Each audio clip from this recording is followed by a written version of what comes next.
Saturday night's main event 4/25 January 2025 results. Ripley over Nia. After a match that has a lot of back and forth, it's better than expected as Nia and Ripley are equal. In the end, Ripley finally nails Nia with the Riptide to retain her title. Bron Breakker over Sheamus. In their best match thus far, Sheamus refused to give up, and when it looks like Sheamus is going to win after a brogue kick, he is too slow to cover and Breakker gets to the rope to break the count. Celtic Warrior charges in but his ribs falter, shoulder block gets a knee, duck the brogue kick and his spears Sheamus to retain the Intercontinental Championship. Shawn Michaels gets on the mic and says he has one job, which is to get this contract signed and match the match between Kevin Owens and Cody Rhodes for the WWE Undisputed Championship at the Royal Rumble happen. He introduces Owens first and then Rhodes, and they have a tense stare-down, titles over shoulders. Michaels asks them to be seated and they remain standing. Shawn digs it and lays the months of battering and beating each other out, and bids them sign the contract. Cody signs it without comment, but Kevin looks a little closer and grabs the mic first, saying Rhodes saying that he takes the easy way out pissed him off because he's a liar. He could have taken the easy way out and worked the knee to win the title in Berlin, but he didn't, because of their friendship. And who left WWE? Not him. He stayed when Cody quit. Rhodes roars at him to shut up and says he didn't come here to listen to him talk and he should just sign the contract. Kev says when he signs the contract it means he's going to win the title and be the true, rightful WWE champion, and he'll have everything Cody got when he came back, because he's deserved it for the last 10 years. Michaels says Owens sounds jealous and Kevin unloads on him, saying he's just like Cody and he quit when things got tough, too. He thinks Shawn is jealous that he's made this title mean more than he ever did, and once he wins the Royal Rumble he'll give everyone a champion to believe in. He signs the contract and hands it over. Shawn calls for a referee so the titles can be put on the ascender and elevated into the rafters.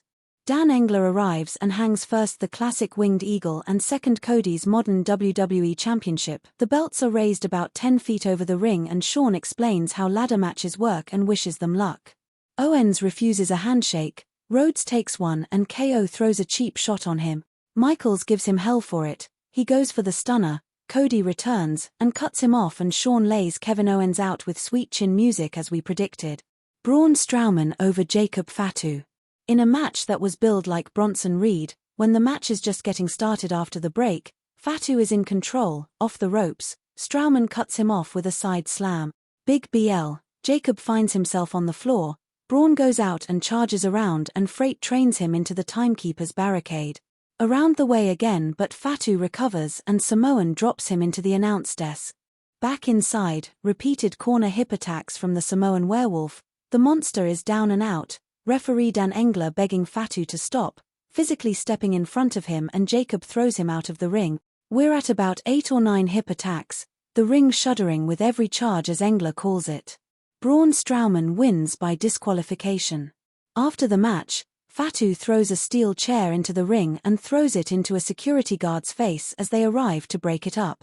Nick Aldis and referees and more security break it up, Braun bleeding copiously from the mouth but Fatu won't stop. Moonsault on the big man, prowling the ring, waiting.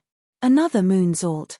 Finally Tama Tonga chooses to talk Fatu into backing down, but it only lasts about halfway up the ramp before he decides to go back to the ring and hit a third moonsault. Walter over Jay.